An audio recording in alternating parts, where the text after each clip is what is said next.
I wanted to share something that was really helpful for me early on that I also still occasionally use today in planche and press handstand development. And that is allowing for a slight elevation of the palm of the hand to improve wrist extension. One of the common limitations in this counter leverage position that allows us to create the opportunity to find a moment of hold and suspension while keeping the arms locked is the limitation in wrist extension. As the shoulder travels forward and we need to keep this locked arm, if I don't have wrist extension, something gives. And if I end up bending the elbow or dumping the shoulder, I also lose the required tension to allow me to create the hold there. Now, some can compensate and somewhat get away with this, but over time it does add up and it can prove to be problematic.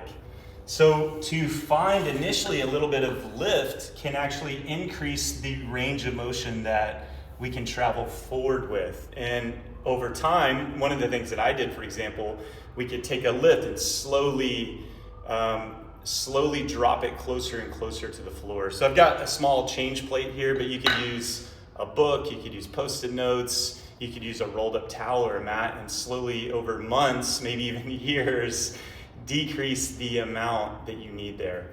So placing the palm on the object, noting that now because the shoulder is going to be traveling forward, if you're not used to feeling this, you're going to find a lot more loading in the fingers, which can be a bit unsettling. You're going to feel like you're going to fall forward, and be mindful, you might fall forward.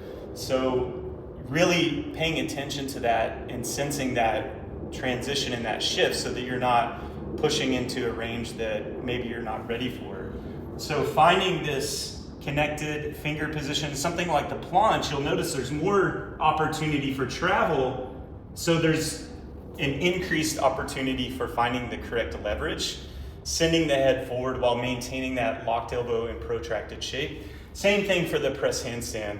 The press handstand is not, for most, as simple as just lifting the legs up. There's a counterbalance forward as the legs lift up. It's a very coordinated straight arm movement.